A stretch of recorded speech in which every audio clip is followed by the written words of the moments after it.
Voltaire est un philosophe des Lumières. Il est connu essentiellement pour ses contes philosophiques. On peut penser au livre Candide ou alors à l'Ingénu. Mais il est également connu pour avoir pris des engagements dans la société, notamment lorsqu'il se bat pour réhabiliter Calas. Et c'est ce que nous avons dans le texte que nous allons étudier. Il paraissait impossible que Jean Calas, vieillard de 68 ans, qui avait depuis longtemps les jambes enflées et faibles, eût seul étranglé et pendu un fils âgé de 28 ans, qui était d'une force au-dessus de l'ordinaire. Il fallait absolument qu'il eût été assisté dans cette exécution par sa femme, par son fils Pierre Calas, par l'Avesse et par la servante. Il ne s'était pas quitté un seul moment le soir de cette fatale aventure. Mais cette supposition était encore aussi absurde que l'autre. Car comment une servante zélée catholique aurait-elle pu souffrir que des huguenots assassinassent un jeune homme élevé par elle pour le punir d'aimer la religion de cette servante? Comment l'Avesse serait-il venu exprès de Bordeaux pour étrangler son ami dont il ignorait la conversion prétendue? Comment une mère tendre aurait-elle mis les mains sur son fils? Comment tous ensemble auraient-ils pu étrangler un jeune homme aussi robuste que tous, sans un combat long et violent, sans des cris affreux qui auraient appelé tout le voisinage, sans des coups réitérés, sans des meurtrissures, sans des habits déchirés?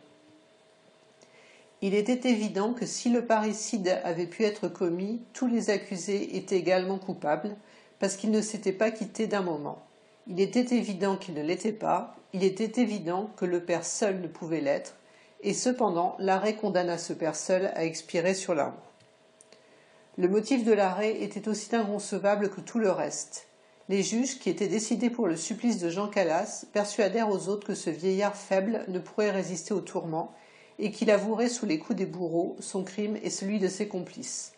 Ils furent confondus quand ce vieillard, en mourant sur la roue, prit Dieu à témoin de son innocence et le conjura de pardonner à ses juges. Nous allons nous demander comment, dans ce texte, Voltaire cherche à prouver l'innocence de Calas et en même temps comment il va critiquer la justice de son époque. On peut remarquer que le texte s'organise en 3 paragraphes, 3 mouvements principaux. Dans la première étape, Voltaire explique que Jean Calas n'est pas coupable et en même temps que l'entourage de Jean Calas est aussi innocent. Le deuxième paragraphe va venir s'intéresser à l'arrêt de la Cour, pourquoi la Cour a condamné uniquement le père et non les autres accusés. Et le troisième paragraphe s'intéresse au moment même de la mort de Jean Calas. Donc pour commencer, Voltaire cherche à prouver que Calas n'a pas pu être le tueur de son fils. Alors il le précise en expliquant que Calas est très différent de son fils. C'est un vieillard de 68 ans alors que le fils est âgé de 28 ans, je cite. Jean Calas est malade, il a les jambes enflées et faibles, alors que le fils est, lui, d'une force au-dessus de l'ordinaire, dit Voltaire. On remarque que Voltaire cherche à donner beaucoup de détails pour présenter ses personnages et pour bien montrer leurs différences.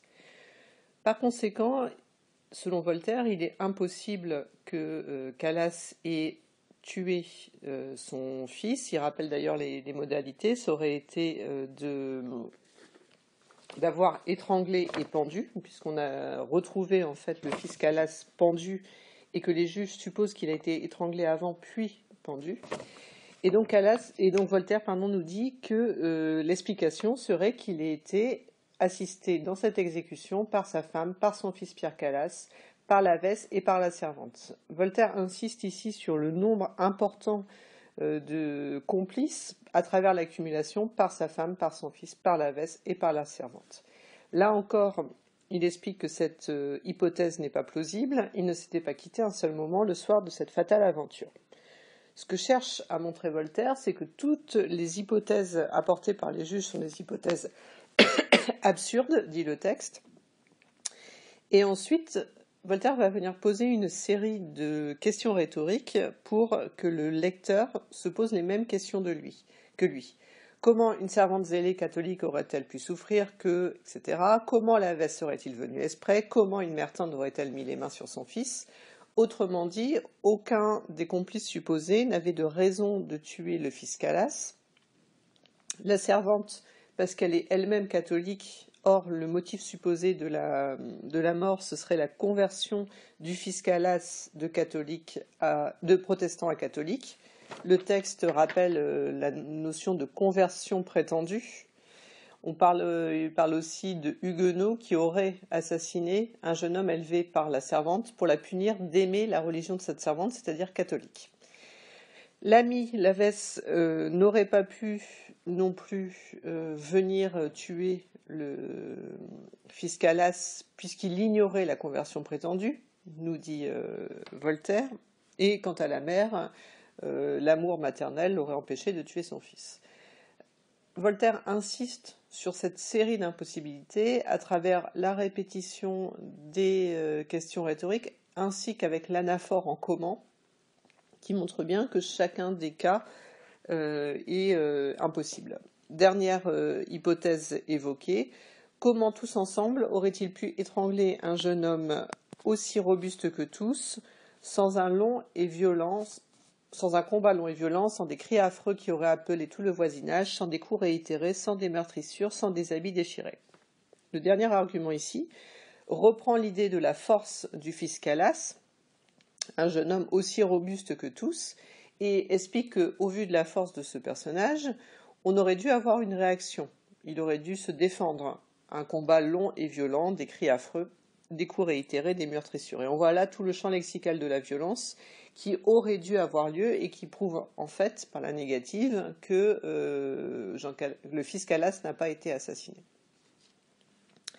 Dans un deuxième paragraphe, Voltaire va venir supposer que le parricide aurait été réellement commis. Il était évident que si le parricide avait pu être commis, tous les accusés étaient également coupables. Donc il vient prendre l'hypothèse qui était celle des juges, à travers la forme en si, et il vient montrer de nouveau que la décision de justice est une décision illogique.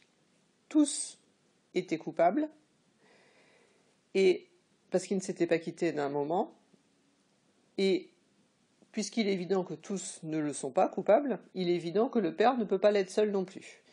Et Voltaire vient souligner ce qui est illogique dans le choix qui a été fait par les juges. Cependant, l'arrêt condamna ce père seul à expirer sur la roue.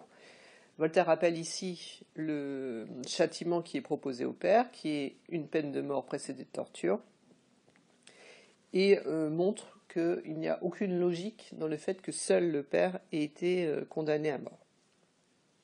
On voit donc ici qu'au-delà du cas Calas, on a aussi une critique des jugements de la Cour de manière plus générale. Dernier point de critique, le motif de l'arrêt était aussi inconcevable que tout le reste, ce qui renvoie à ce qu'on avait dit précédemment, aux autres critiques qui avaient été faites. Motif illogique, condamnation illogique à Larousse. Cette condamnation à Larousse repose sur le fait que les juges pensent que par la torture, le père va venir avouer ses crimes. Les juges qui étaient décidés pour le supplice de Jean Calas persuadèrent aux autres que ce vieillard faible ne pourrait résister aux tourments et qu'il avouerait sous les coups des bourreaux son crime et celui de ses complices. Donc là, c'est l'hypothèse qui est proposée, que la torture permet de faire ressortir la vérité, et on sait que c'est un des aspects des philosophes des Lumières que de critiquer cette utilisation de la torture. Et on voit, à travers l'exemple de Jean Calas, que celle-ci est inutile. Au contraire, et c'est ce que nous dit la fin du texte, Jean Calas, au lieu d'avouer sur la torture, va montrer un comportement qui va être un comportement particulièrement chrétien. Il prit Dieu à témoin de son innocence et le conjura de pardonner à ses juges. C'est-à-dire que jusqu'au bout, Calas va venir clamer son innocence et en même temps, il va avoir un comportement pieux puisqu'il va demander aussi le pardon pour ceux qui l'ont condamné à tort. En conclusion, Voltaire se comporte en quelque sorte en avocat dans ce texte. Il cherche à convaincre le lecteur que Jean Calas n'est pas responsable du meurtre de son fils, à travers différents arguments. Il est trop faible, il aurait fallu beaucoup de témoins, ces témoins n'avaient aucune raison de l'aider, ça aurait fait trop de bruit. Il cherche également à montrer que la justice prend des décisions qui sont des décisions illogiques. Et il doit également chercher à persuader le lecteur, notamment en insistant sur un grand nombre d'idées. Et on note notamment dans le texte beaucoup de figures de style qui sont associées à la répétition, à l'accumulation, à l'anaphore, etc.